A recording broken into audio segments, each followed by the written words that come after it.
وعلى آله وأصحابه ومن تبعهم بإحسان إلى يوم الدين۔ جو توحید کے درس ہوئے ہیں پورے رمضان میں، پہلے ہفتے سے لے کر ابھی تک، اس کا خلاصہ ہے۔ اس میں جو یاد رکھنے کی چیزیں ہیں وہ دہرائی جائیں گی، جیسے کلمہ طیبہ کا معنی، توحید کے ارکان جو ہر مسلمان کے لیے یاد رکھنا ضروری ہے۔ سب سے پہلے لا الہ الا اللہ محمد رسول اللہ کا معنی ہے لا الہ الا اللہ۔ لا کا مطلب نہیں، الہ معبود، نہیں ہے کوئی معبود، لا الہ نہیں ہے کوئی معبود، یہ لفظی ترجمہ ہے۔ الا اللہ، الا سوائے اللہ، اللہ کے۔ اب اس کا صحیح مفہوم جو صحیح بامحاورہ ترجمہ ہے وہ سمجھنے کے لیے کہ اگر آپ اس کو لفظی ترجمے کو لے کر، کئی لوگ پہلے لفظی ترجمہ پڑھتے ہیں اور بے خیالی میں وہ صحیح چل رہے ہوتے ہیں، جب تھوڑا سا ان کا دھیان پڑتا تو غلط ہو جاتے ہیں۔ مطلب نہیں ہے کوئی بھی معبود سوائے اللہ کے۔ کچھ باطل دعوتیں اٹھی ہیں، انہوں نے اسی لفظی ترجمے کو لے کر کہا کہیں بھی عبادت ہو رہی ہے، گرجا گھر میں، گردوارے میں، مندر میں، مسجد میں، سب جگہ اللہ کی عبادت ہو رہی ہے۔ نہیں ہے کوئی بھی معبود سوائے اللہ کے، نہیں ہے کوئی بھی معبود سوائے اللہ کے، کہیں بھی چلے جاؤ عبادت تو اللہ کی ہو رہی ہے۔ یہ لا الہ الا اللہ یعنی نبی صلی اللہ علیہ وسلم یہ دعوت دینے آئے تھے کیا؟ ان کی باطل تفسیر کا توڑ محمد رسول اللہ میں ہے۔ جب ہم رسول اللہ صلی اللہ علیہ وسلم کی سیرت کو دیکھیں گے، آپ صلی اللہ علیہ وسلم کی دعوت کو سمجھیں گے، فوری پتہ چل جائے گا کہ یہ غلط مفہوم کیا جا رہا ہے۔ تو ویسے اگر ہم کہیں کہ کوئی بھی معبود نہیں ہے سوائے اللہ کے، کہ کوئی بھی معبود موجود نہیں ہے سوائے اللہ کے، جبکہ موجود بہت سارے معبود ہیں۔ درخت بھی معبود بنا ہوا ہے، سورج چاند بھی معبود بنا ہوا مشرکین کا، اور قبریں بھی معبود بنی ہوئی ہیں۔ بت کتنے ملتے ہیں ہمیں، سب جگہ باطل معبود ملتے ہیں۔ یہاں اس کلمے میں یہ نہیں بتایا جا رہا، وجود کی نفی نہیں کی جا رہی کہ نہیں ہے کوئی بھی معبود وجود میں سوائے اللہ کے۔ وجود بہت سارے معبودان باطلہ موجود ہیں، لیکن برحق معبود کوئی نہیں ہے، سب باطل ہیں۔ لیکن یہ تو ہماری اپنی رائے بھی ہو سکتی ہے۔ اس کی دلیل کیا ہے؟ اللہ تعالیٰ نے قرآن میں 2 جگہ اس کلمہ طیبہ کی تفسیر قرآن کی آیت کے ساتھ فرمائی ہے، ذَلِكَ بِأَنَّ اللَّهَ هُوَ الْحَقُّ وَأَنَّ مَا يَدْعُونَ مِن دُونِهِ هُوَ الْبَاطِلُ، کہ اللہ تعالیٰ ہی برحق ہے، اس کے سوا علاوہ جس کو بھی لوگ پکارتے ہیں وہ باطل ہے۔ اس آیت کی روشنی میں اور نبی صلی اللہ علیہ وسلم کی جو اصل دعوت ہے اس کی روشنی میں نبی صلی اللہ علیہ وسلم نے جو معنی کیا ہے لا الہ الا اللہ کا، وہ یہ ہے نہیں ہے کوئی بھی معبود برحق، موجود ہے بہت سے، سب معبودان باطلہ ہیں، ان سب کی نفی کرتی ہے۔ الا اللہ، اللہ کے علاوہ کوئی بھی معبود برحق نہیں ہے۔ اس کلمہ طیبہ کے اندر 2 چیزیں پائی جاتی ہیں، ایک ہے نفی اور دوسری ہے اثبات، اور یہی توحید کے 2 رکن ہیں۔ جہاں بھی نفی اثبات موجود ہوگا ایک جگہ پر، وہ توحید کہلاتی ہے، وہ عام زبان میں بھی اور شرعی اصطلاح میں بھی۔ جہاں بھی نفی اثبات ہوگا وہاں توحید ہے۔ اب سوچنا یہ ہے کہ نفی کس بات کی ہے، نفی کس چیز کی ہو رہی ہے؟ نفی غیر اللہ سے عبادت کی نفی ہو رہی ہے، غیر اللہ کے وجود کی نفی نہیں ہو رہی۔ غیر اللہ کا وجود ہے، غیر اللہ سے عبادت کی نفی ہو رہی ہے۔ اس بات کس چیز کا ہو رہا ہے؟ اللہ تعالیٰ کی عبادت کا اس بات ہو رہا ہے۔ اسی لیے اس کلمے کو کلمہ توحید کہتے ہیں۔ اور کون سی توحید ہے؟ توحید تین قسم کی، توحید ربوبیت کہ اللہ ہی خالق ہے، اللہ ہی مالک ہے، یعنی اللہ تعالیٰ کو اس کے افعال میں ایک ماننا۔ افعال کیا ہے؟ اللہ پیدا کرتا ہے، اللہ رزق دیتا ہے، اللہ مشکل کشائی کرتا ہے، اللہ، یعنی یہ ساری ربوبیت ہے اور یہ اللہ کے افعال ہیں، اللہ کی قدرت ہیں، اس میں اللہ کو ایک ماننا۔ جہاں موضوع افعال ہوگا تو وہ توحید ربوبیت ہوگی، یعنی اللہ ہی خالق ہے، اللہ ہی مالک ہے، اللہ ہی رازق ہے، اللہ ہی مشکل کشا ہے، یہ ساری توحید ربوبیت ہے۔ اللہ ہی قادر ہے، یہ ربوبیت ہے۔ لا الہ الا اللہ کے اندر یہ توحید نہیں ہے۔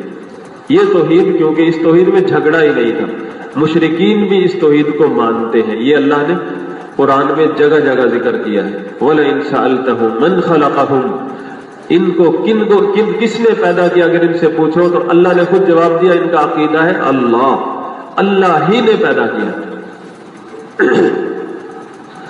کون ہے جو آسمان اور زمینوں میں رزق دیتا ہے؟ یعنی آسمان اور زمین کتنی بڑی کائنات ہے، اس میں جو بھی مخلوق ہے اس کو دینے والا کون ہے، داتا کون ہے؟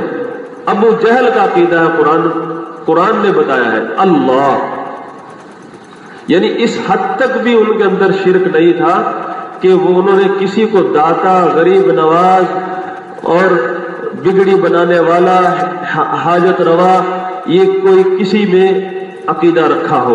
اس حد تک بھی وہ توحید کے اندر پختہ تھے، اللہ کی توحید مانتے تھے، اور اس بات کی کا اقرار، اس بات کی گواہی اللہ نے دی ہے،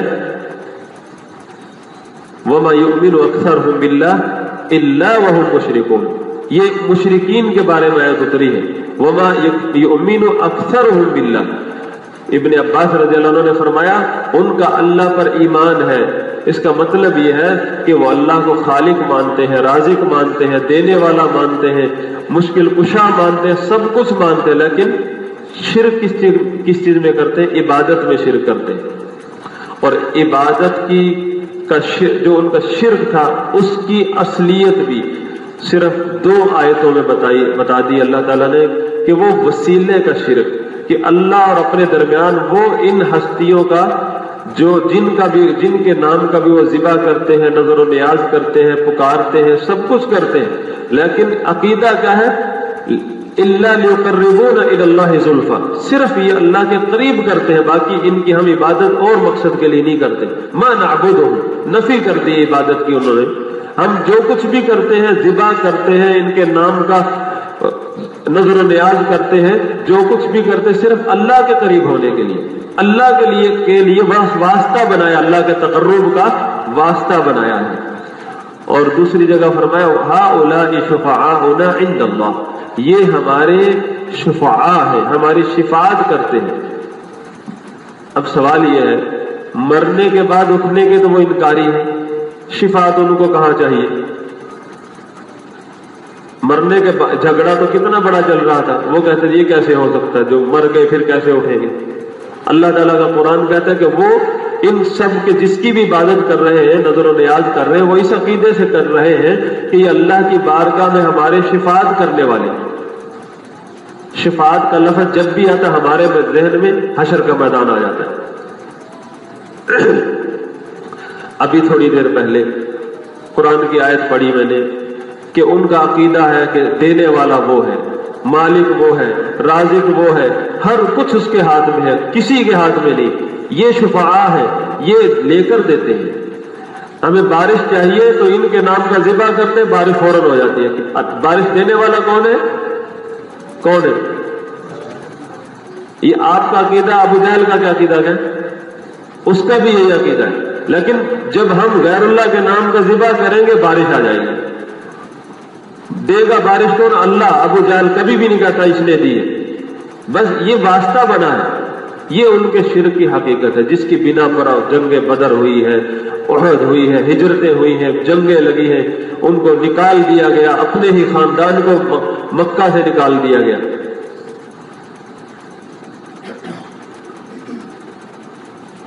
تو وہ توحید جس میں اللہ کے افعال کا ذکر ہے وہ ہے توحید ربوبیت۔ خالق مالک رازق مشکل کشا، یہ ربوبیت ہے اور اس میں جھگڑا نہیں ہے۔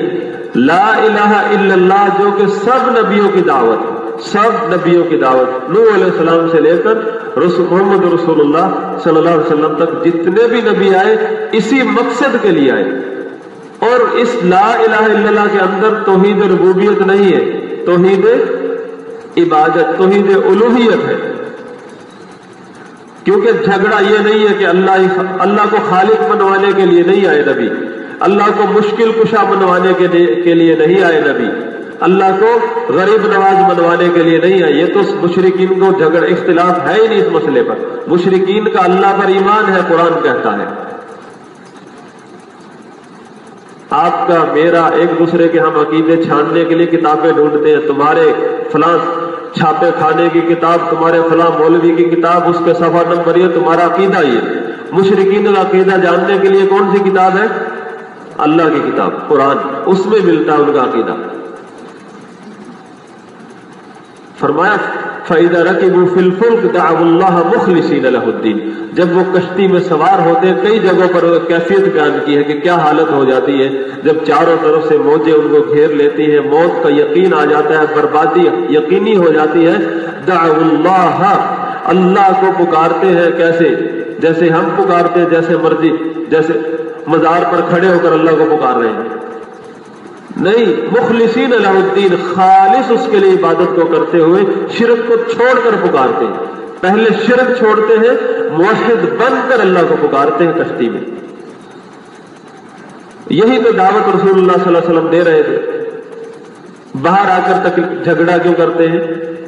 انا وجدنا آباءنا، انا وجدنا بل نتبع ما وجدنا علیہ آباءنا، تقلید، اللہ کے دین کے مقابلے میں باپ دادا کو لانا، یہ اصل تقلید، حرام تقلید ہے۔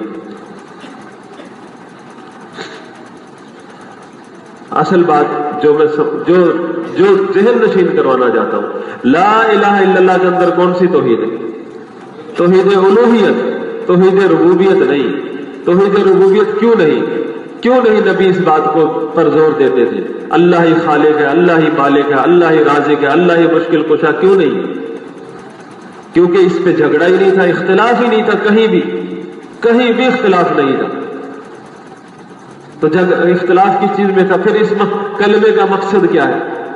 عبادت کی اقسام ہے، نظر و نیاز عبادت ہے، غیر اللہ سے ڈرنا عبادت ہے، امیدیں لگانا عبادت ہے، کسی سے بھی امید لگانا عبادت ہے، ڈرنا عبادت ہے، خشیت عبادت ہے، انابت عبادت ہے، توبہ عبادت ہے، محبت عبادت ہے، خوف عبادت ہے، توکل عبادت ہے، سجدہ عبادت ہے، رکوع عبادت ہے، ذبح کرنا عبادت ہے۔